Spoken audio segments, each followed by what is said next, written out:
Gabon guztioi, hemen zaudete bai, Radio Vitorian Eusko Ikaskuntzaren mai ingurutan. Zer buruz hitz egiteko gaur, Araba Euskaraz.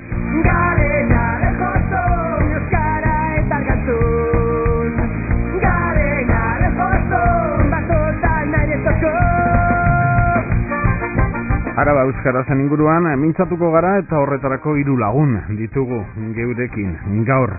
Eta hasiko gara aurkezten. Karmele Jaio, Karmele, Gabon. Kaixo, Gabon. Bueno, Araba Euskarazeko kasu hontan Araba Euskarazen abestiaren egilea. Zer esaten du zure hitzak?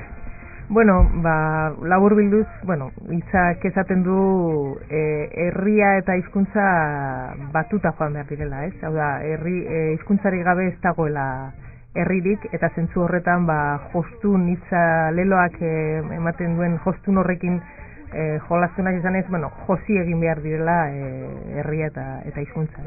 Lan egiten duzu euskaraz, bizi zara euskaraz, Araban euskarak aurrera egiten du?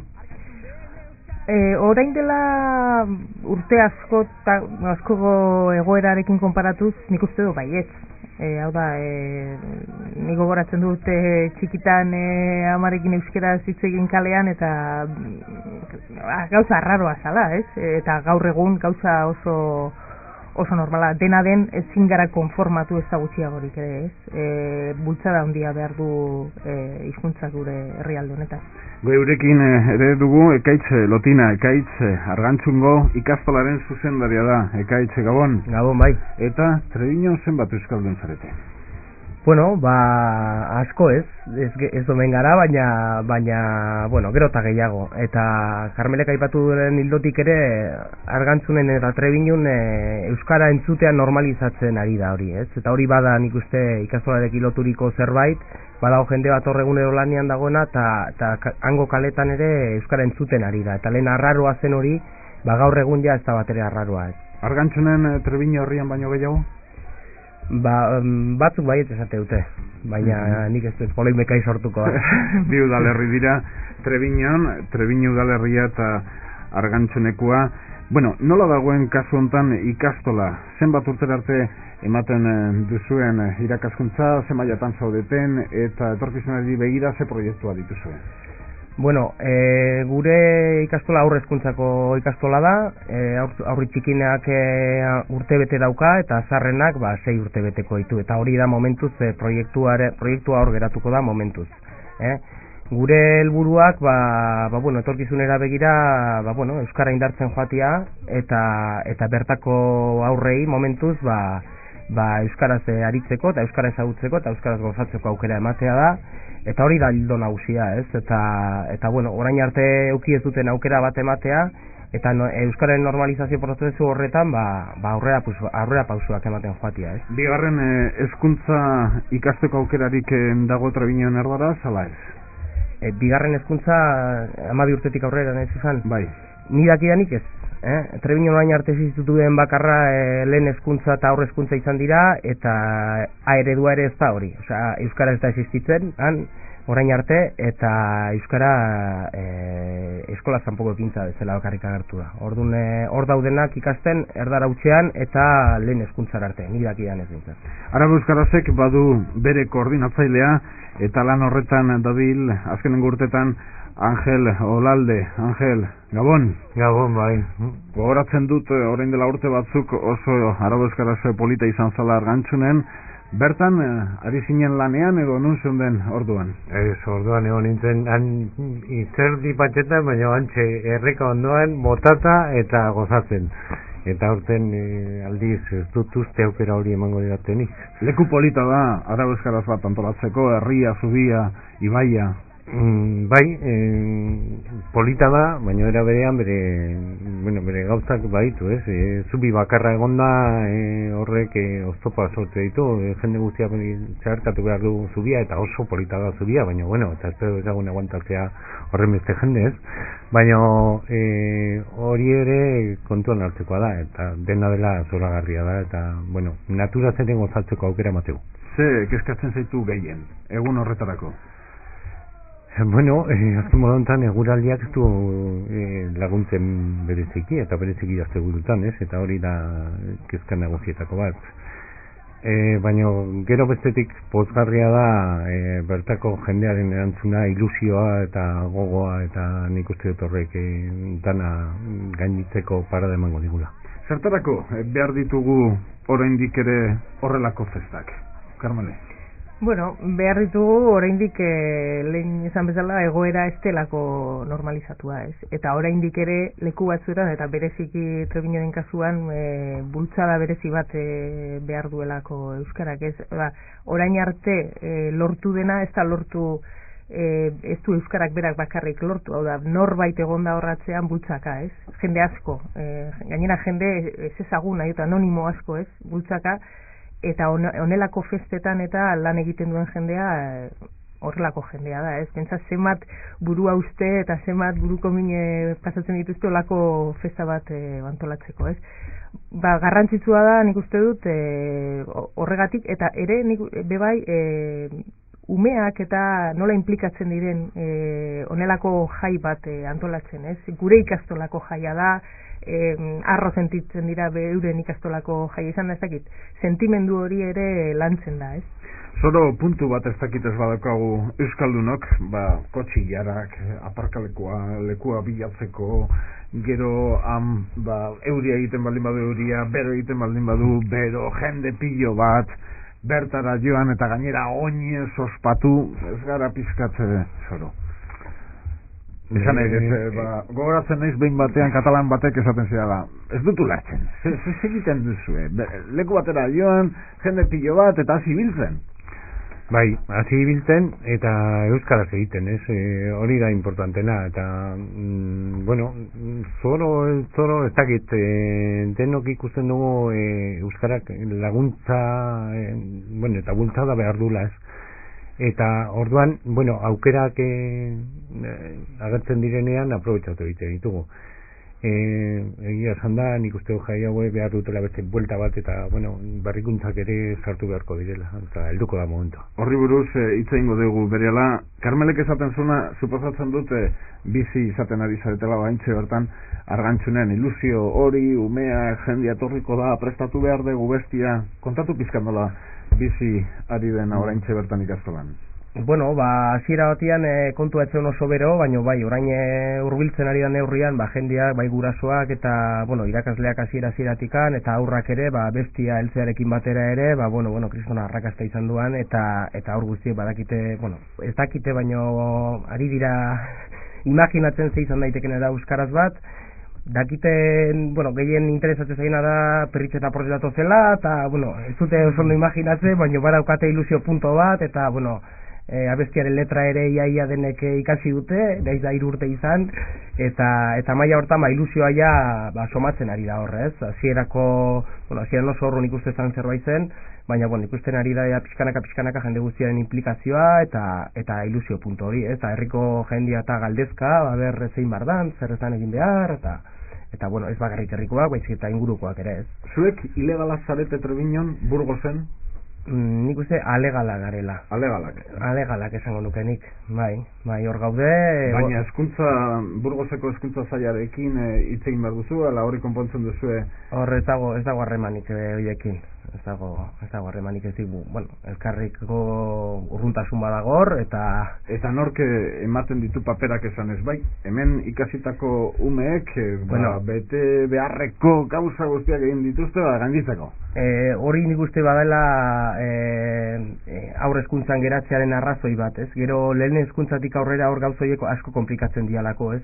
Legalki eta gauzak, paper guztiak ofizialak eta izateko arazo gehiago daude. Aurre hezkuntzan badago hor nola baiteko malgutasun bat, eta maila hortan, gure ikastolaren ziurtagiria dauzkagu, eta horiek dira aurre hezkuntza batian, momentuz posibilitatzen dutenak hori. Ez da derrigorrezko hezkuntza, 0-6 urtera arte borondatezkoa da, eta orduan horregatik hor mozten da momentuz kontu hori. Baina proiektua mugatzen du erabat, esan nahi dut Argantxunekoa baldin bazara, eta semea alaba 6 urtekin gustora ikasten etxian hitz egiten euskara, suposatzen dut haietako batzuek behintzat ama hizkuntza izango dutala euskara Argontzunen jaioarren, eta gero 7 urtekin Gasteizera etorri behar dute. Hori da izuzen ere, eta eskertu zute gaia aipatzea, ze hori da gure ikastolaren eta bertako familien arazo larrienetako bat, ez? Ez daukatela hezkuntza bermatua handik ateratzen direnean, ez? Batzutan, publikorako aukerak eta hor begiratzen ari dira, inguruko Arabako herrietan eta autobusa joan dadin beraien bila, eta hola, baina gauz horiek dira, momentuz, erdia airean dauden gauzak eta erabat lotu gabekoak, ez? Orduan, hori bada gure aldarrikapen bat edo, behingoz, norbaitek gaiari eusten dion eta konpromesu zehatz bat hartzen duen gure ikastolako aurrekiko, ez? Gero bakoitzak ikusiko ze aukera hartzen duen, baina hori bermatua izatea eta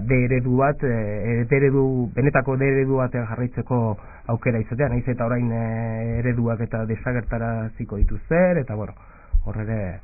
Baina hori da gure arazo larrienetako bat, eta gertatu izan zaigu, aurrak ez jarraitzea gure ikastolan, 6 urtetan hezkuntzaren merkatura teatzearen arazoen aurrean, irabaki dutelako, igual 3 urtekin, alde egitea, ez? Ziurtatzeko zerbait nun baiten, ez beraiek nahi dutena, ez?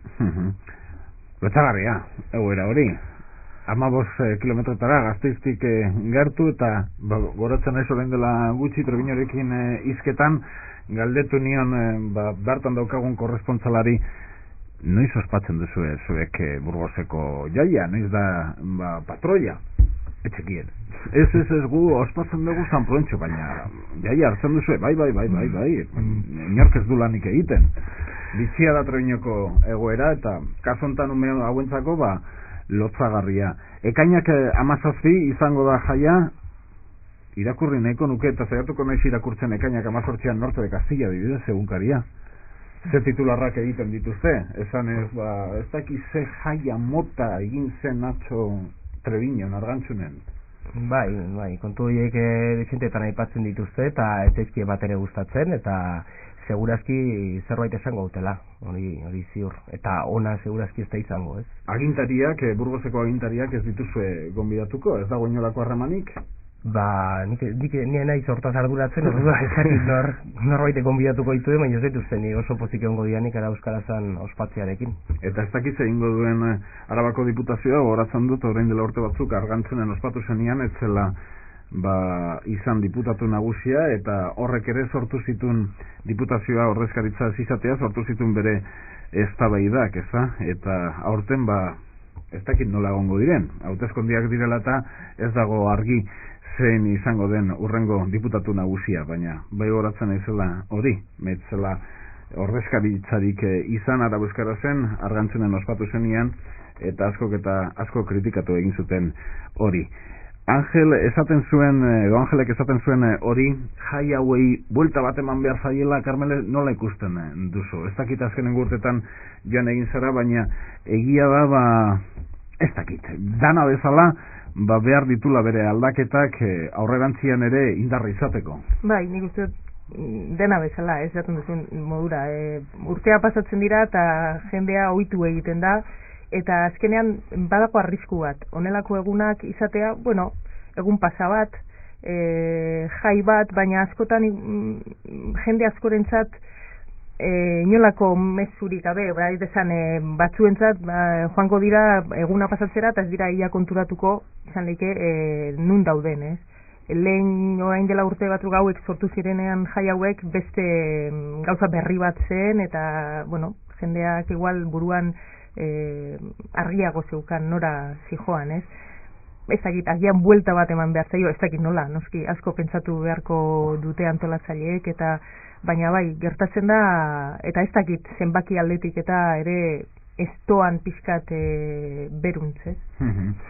Nik uste baietz, azkenengo datuen arabera, ez bakarrik Araba euskaraz, jai guztietan, Angel, hasi zarete zer pentsatzen, ala zaila da, eta ez dakit. Izegitea oso horrezada badakita. Nire ikuspuntutik dakoagun, muga bat, eta da, urte poderioz, bihurtu dela gauza mekaniko bat. Baina era berean daukagu gauza polit bat eta indartu beharko duguna, eta da ikastola antolatzailearen nahia eta gogoa.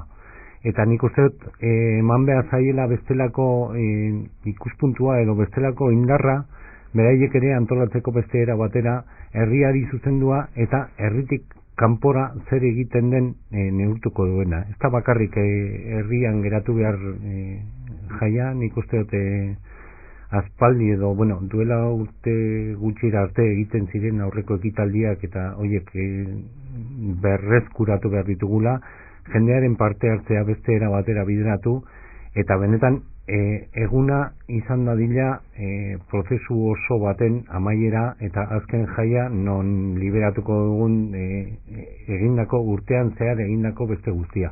Nik hortik ikusten dut ekarpen kulturala urtean zehar, euskaraz egiten diren gauzen eta produkzioaren bultzada izango duena, eta nik hildo hortik ikusten dut etorkizunean jai hauen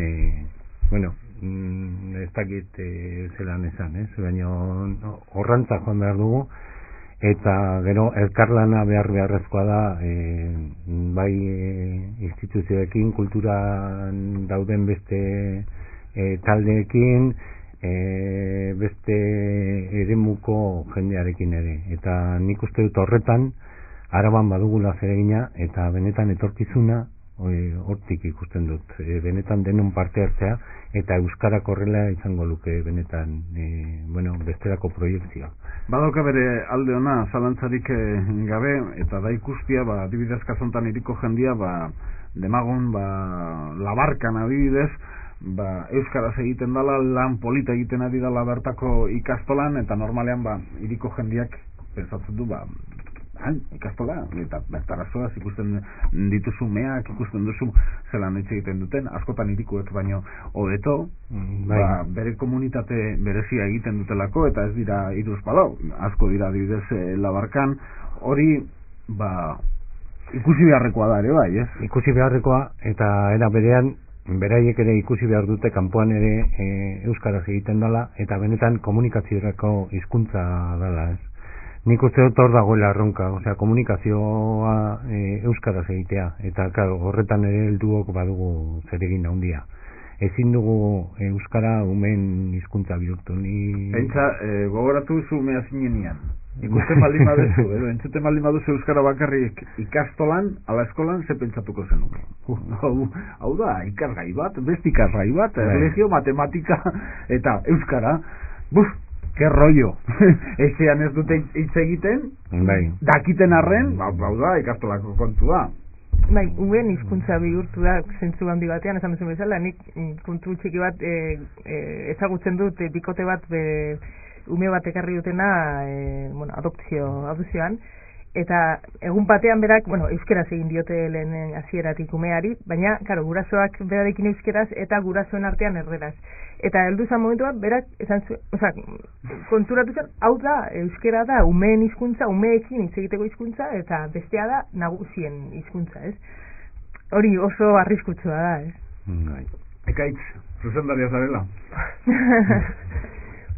Zuzendaria nahi, ni irakaslea nahi, eta gero... Pari gehiago ordun. Eta gero zuzendariaren marroia jate ditu. Ni bere zuzendaria nahi. Horre, nik ezin dut ere analizi baikorregirik egin, ez, gaur egungo egoerarekin, ez, zuek aipatu ezunaren hildotik, ez. Nik uste dut hori oso importantea dela, ez, hizkuntza komunikatzeko hizkuntza badela, euskara, aurrek horrela ulertu behar dute, gure esku dagoena da aurrek euskaraz jolasten ikastea adibidez, eta bereien aisialdian erabiltzen hastea, ez bakarrik gure gana zuzentzen direnean, baizik eta beraie bakarrik daudenean euskaraz hitz egiteko aukera izatea eta baliabideak izatea, eta gu hortik bideratzen dugu askotan kontua, ez? Jokoak euskaraz ikasi ezkero adibidez, joko horiek euskaldunak izango dira, eta lehenago erderaz ikasten baldin badituzte, joko horiek erderazkoak izango dira, ez? Eta horren bizitzan jokua oso importantea da, ez? Eta bere bizitzaren hildoa, ez? Eta ikustea ere, ingo zalantzarik gabe, jende helduak ere beren artean hala hitz egiten duela, ez?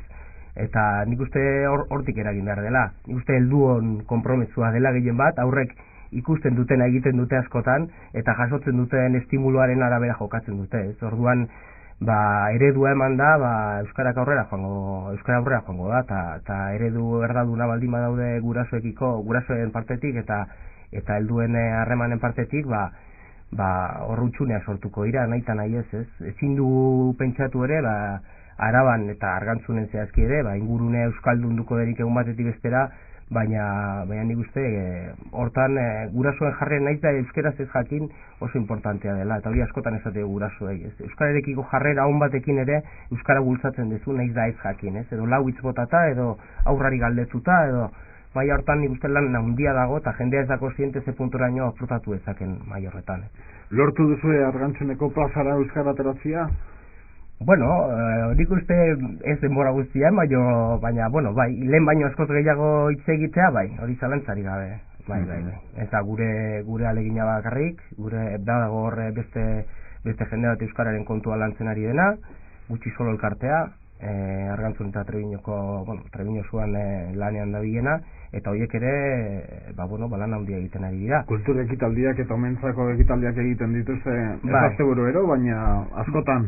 Egite dituzte, eta ez bakarrik umentzako, baizik eta nagusientzako ere bai, eta, olentze dotan, zeuzen antolatzen dute, eta, eitxaki aprobetxatzen dute, euskara eta euskal kultura indartzeko, tala, ez?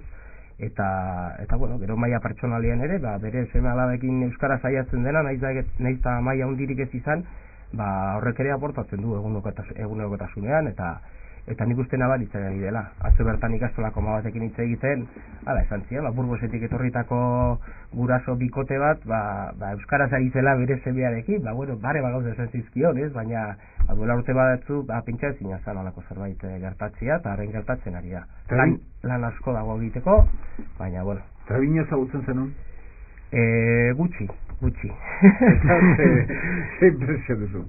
Ze impresio, nire heldu nintzenean uste nu, territorio komantxe batera altzen nintzela, ez dukan informazio gehiagirik, porque zaldiaran da gutxitan pasatan eukan, eta egia zen lehenengo egunetik harrera oso ona, badago, gero esan diate badala jendeak nahiko kontran dagona, eta Trebino Burgosen alde egotea, Burgosen egotearen alde daudenak, nik egia zen ez ditut somatu ere egin, nik lehenengo egunetik bai jende gaztea, jende, 40 urteko jendea, eta jende helduaren partetik, oso harrera ona, jakin izan dute nor ginen gu, irakasleak ginela, eta oso jarrera ona. Orduan nik uste ambientea ona dela, euskara indartzeko, egia da ez dala asko hitz egiten, baina jendea oso prest dago, eta begi honez ikusten du euskararen kontua, eta maila handi batean arabar sentitzen dira duari gabe. Bueno, Carmele, ez dakit, gehiagien edan duzu horrelako jaiaren batian, niz baita? Bai, gaztetan, gazte ginenean, holako jaia iziran, aukera bat... Txarrena igandetan izaten zirala, orain bezala. Bai, baina honena esan, egunez izaten zala, eta orduan gurasoen baimena genukala hortik egoteko, ez? Orduan, bai. Kezkatuta kontu honekin... Bai, Angel, bai. Bueno, claro, errealitatea zein den ezagutu eta pues alegina egin behar da hori eman ez da din, ez? Baina, gure herri honetan dagoen kultura eta alkoholekiko kultura hor dago, eta ezkara bakarrak edo ez da gure ardura bakarrik hori zuzentea. Kezka bai, guk mezua zabaltzen dugu bereziki jendea idaltatzeko, eta, badakigu edango dala, baina hori, apur bat, saiatu behar gara jendeak ikus dezan hori ez dela helburua, eta zelan... Lehen ondo ikusten zen, normala da, nazengo dute. Hor gertatzen da, lehen esan duguna, euskararekin gertatzen dena, hau da, ezin diozu ume bati esan, egizu euskara zuk ez baduzu egiten, eta berdin gertatzen da, eta gure gaian ere, edatea oso normala zan, eta gaur egun ere, ez? Gurasoak ikusten badituzu edaten, zuk ere edaten. Hauek nola espatzen dute, edaten, baguk, hori, ez da aurren, ez da gaztetxoen ardura bakarrik, ez?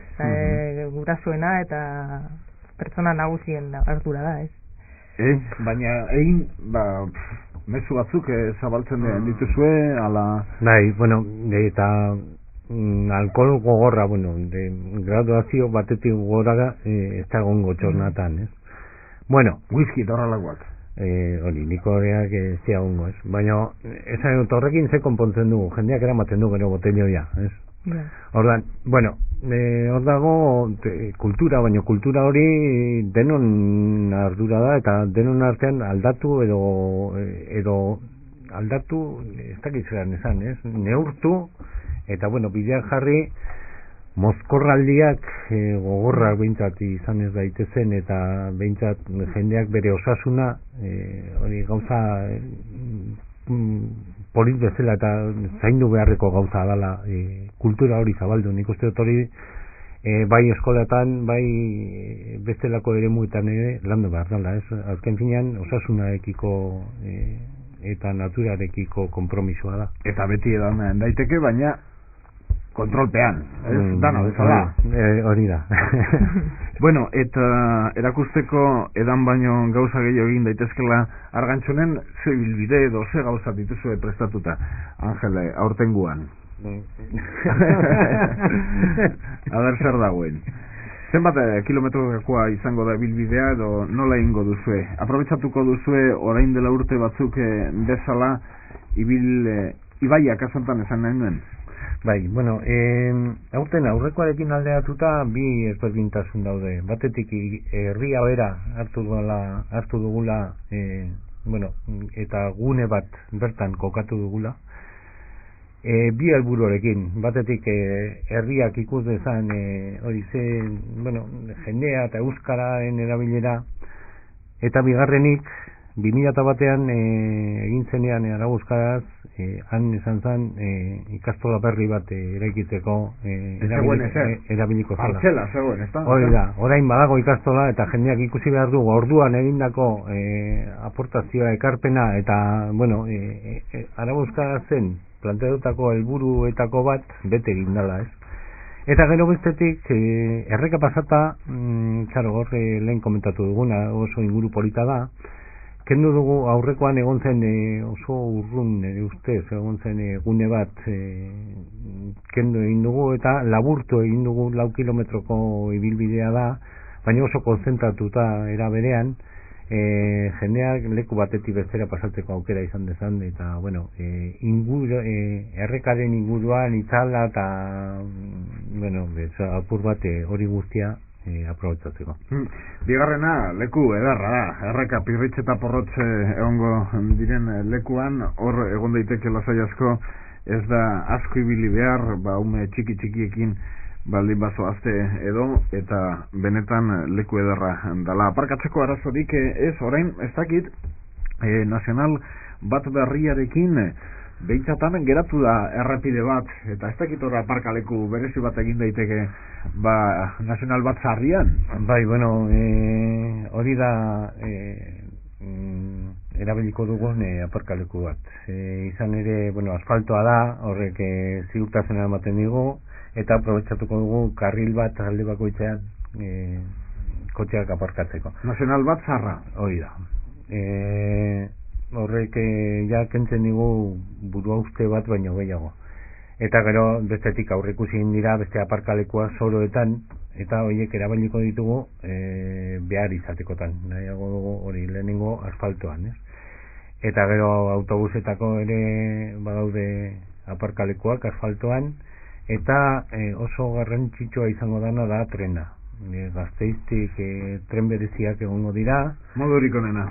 Eta, bueno, batetik erosoa delako, eta bestetik herrian bertan uzten zaitulako, ez? Ikastola ondoan, eta, bueno, jetxi, eta ez dago problemarik, edaten baduzu ez dago alkoholemia kontrolik, kotxean un aparkatu ez duzu problemarik, eta, bueno, Gazteizti dira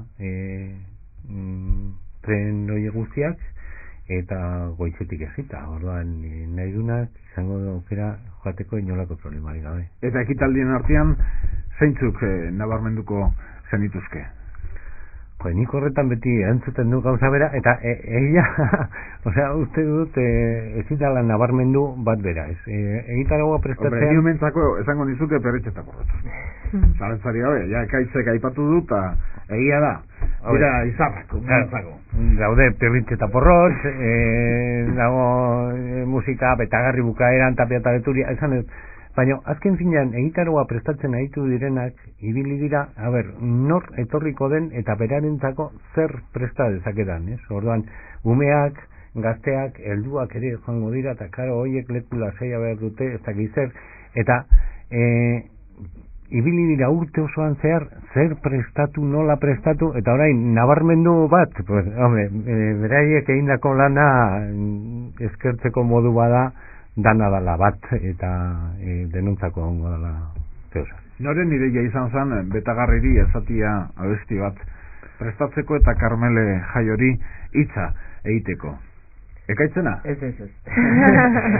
Hemen ez dagoen batena, baina, bueno, Karmele eta betagarrikoen gandik oso gertuko irakasle badaukagu, eta, bueno, gertuko jendea denez, beraiei planteatzea, berak proposatu zuen, gu oso pozik, eta erantzunarekin, are pozago, ez? Oso pozik abestiakin, letrakin, eta hartutako konpromesuakin.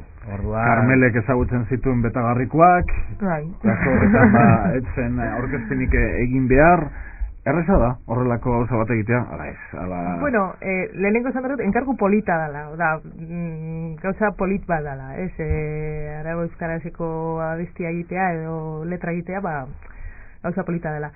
Zaila, bueno, behin jakinda zein den helarazi nahi den mezua, hori da argi euki behar dena, eta nik behintzat, bueno, kaitzek aipatu duen irakasle horren bitartez, jakin gutxi gora bera mezua zein dan, eta horrekin, bueno, ez da zaila, hau da, jakinda zer esan nahi dozun, ez? Gero, bueno, beti kantaren eta bestiaren erritmora egokituz. Esperientziarik, bazenun, ontan, musika... Bat, holan abesti bat orain dela asko egin nuena, prestatu nuena holan hitzak, baina, bueno, astutan eukan nola egiten zan hitz bat, oza, nola egiten ziren hitzak, ez?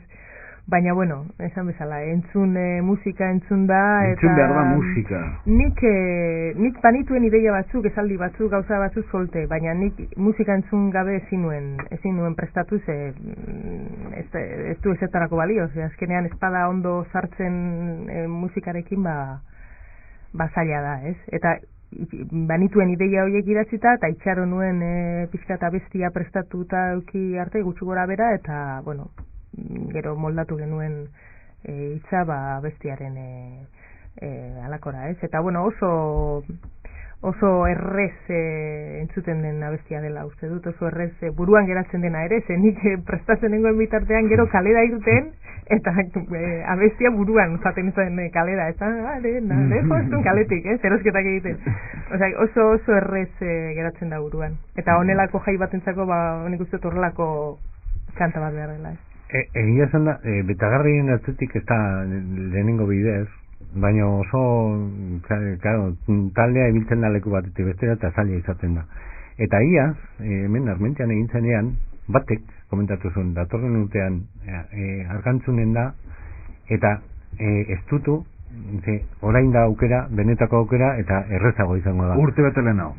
Eta hori ia zazi ziren, eta ia, gero, karo, ez dakizela neldu zen Argantzunera, edo beraiei bururatu, baina, bueno, azkenean betagarri, eta, bueno, lortu da. Nik uste beste, aparte joan dela, beste bide bat joan dela, eta ez dutzeko beharrik ere, uste, ez degula gehiagin. Nik uste nire partez, bai, eta badakit ere, betagarrien partez oso gustora gendutela. Zergatik joztun? Dago horren atzetik idei berezirik?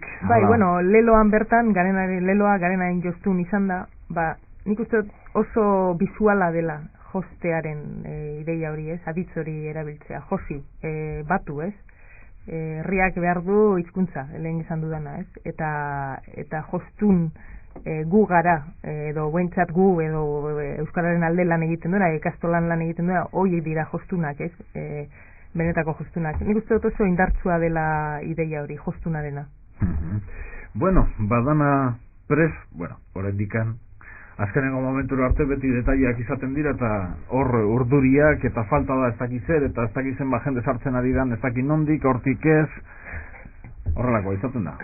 Hori da txarrena, ez? Eta bereziki barruan gaudenok konturatzen garela zenbat fleko geratu diren eta zenbat gauza geratu diren hori, pues, ondo egin gabe, ez?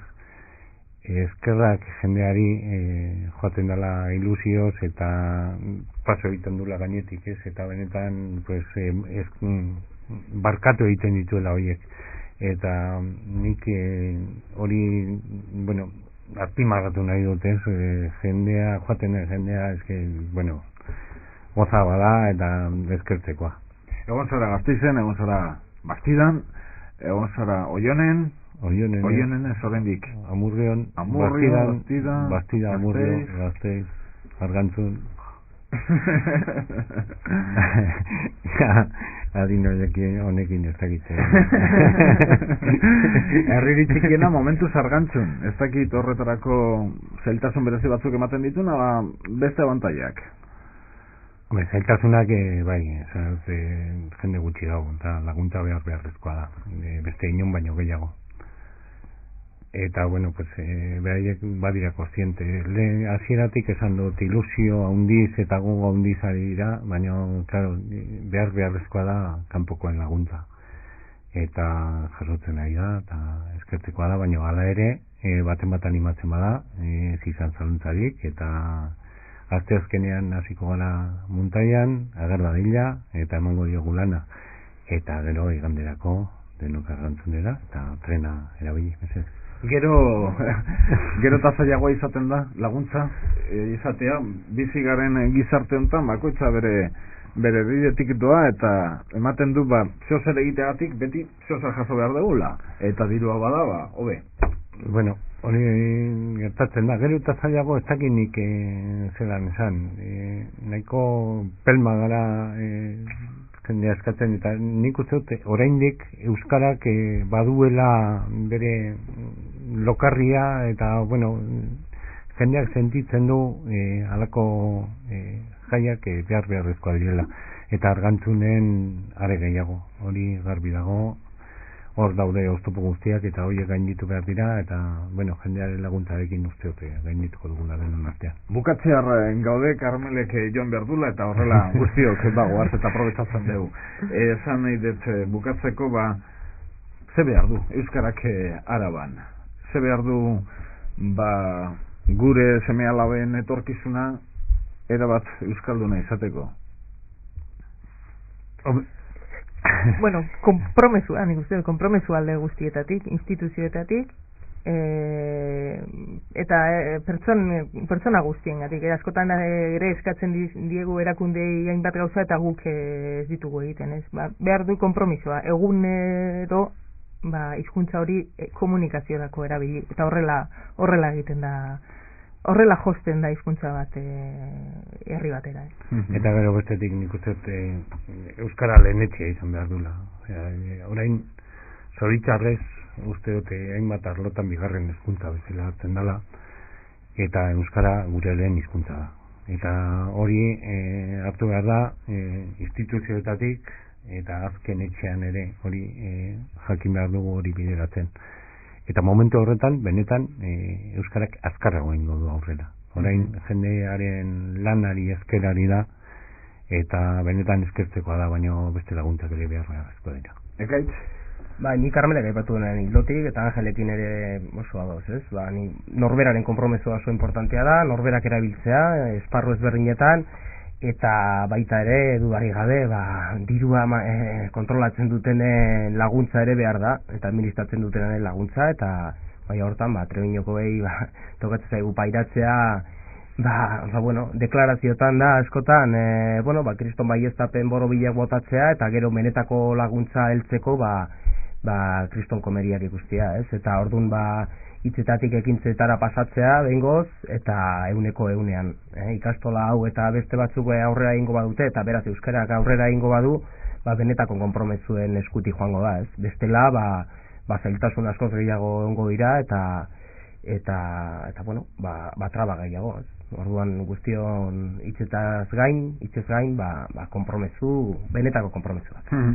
Trebiño, batzuentzako Arabako zuloa edo Araban dagoen zulo bat. Beste batzuentzako, nik uste dut, arabarrontzako desde luego baietz, arabako bietza.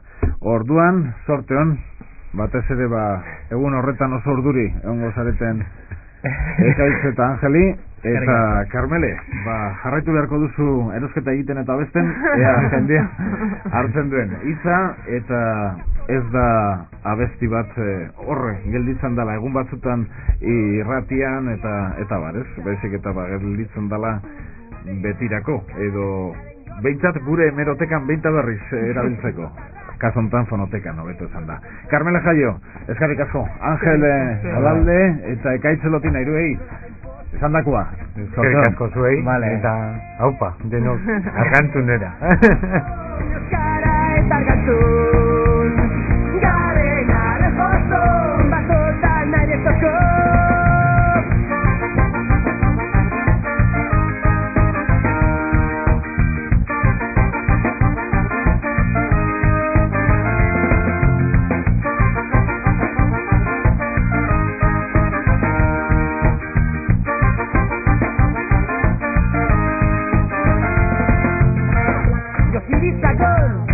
Gure hizkuntza eta herria, hizkuntza gabe herririk nekez dago eta euskarak jotzen duelako Trebiñoa da bara, euskara gure taupada da. Entzunezak galdetu didate, nola den posible hizkuntza bat herrira jotzen. Galdetu didate, nola den posible argantzunen